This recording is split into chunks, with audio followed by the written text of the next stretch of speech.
শুরু করব। নমস্কার, আমার নাম বিশাখা লস্কর। আমি দুর্বার মহিলা সমন্বয় কমিটির সচিব। আজকের আমাদের প্রেস মিট ডাকার উদ্দেশ্যটা হচ্ছে যে এই আরজিকর কাণ্ডের পর দীর্ঘ প্রায় 1.5 মাস ধরে এই প্রতিবাদ বিভিন্ন রাস্তায়, বিভিন্ন মোড়ে, বিভিন্ন হলে, বিভিন্ন জায়গায় হচ্ছে। সেখানে কোথাও না কোথাও যৌনকর্মীদের ইঙ্গিত করা হয়েছে। সেটা আমরা প্রতিবাদের জন্যই আজকের কিন্তু এই প্রেস মিটটা ডেকেছি। প্রাক্তন যে police IPS officer Pankaj Dutta মহাশয় যে কথাটি বলেছে যে আজকের এই যে ঘটনাটা ঘটেছে সোনাগাছিতে যদি ঘটতো যৌনকর্মীদের ওপরে, তাহলে সেটা বলা উনি কিছু বলতেন না।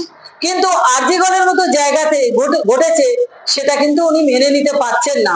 তার কারণ হচ্ছে যিনি মারা গেছেন বা যার প্রতি ঘটনা ঘটেছে, আমরাও কিন্তু জাস্টিস একজন মহিলা হিসেবে, একজন মানুষ হিসেবে, একজন নাগরিক হিসেবে আমরা চেয়েছি।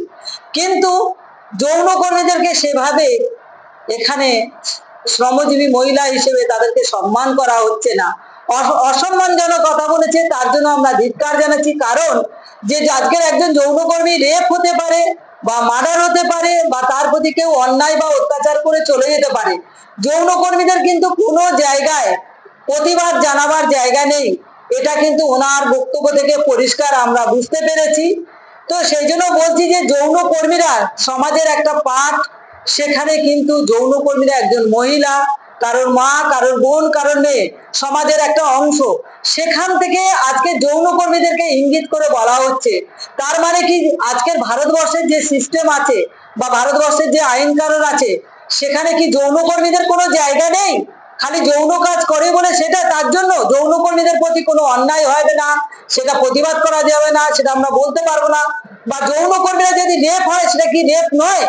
যখন সে যৌন কাজটা করে, কাজ হিসাবে কাজ করে, কিন্তু তার ইচ্ছার বিরুদ্ধে যখন করা হয় সেটা রেপ বলে বা অত্যাচার বলে আমরা মনে করি। তো আমরা আশা করি যে যে সমস্ত মান্যগণ্য ব্যক্তিরা এই সমস্ত কথাবার্তা বলছেন, অন্তত মানুষ হিসাবে, একজন শ্রমিক হিসাবে সম্মান দিয়ে বলাটা দরকার। সেজন্যই কিন্তু আমাদের আজকের এই প্রেস মিট। আগামী দিনে আমরা প্রত্যেকটা জায়গায় একই কথাই বলবো, এটা আমাদের পুরো ভারতবর্ষের যৌনকর্মীদের অসম্মান হয়েছে এবং আমরা অসম্মান বোধ করছি।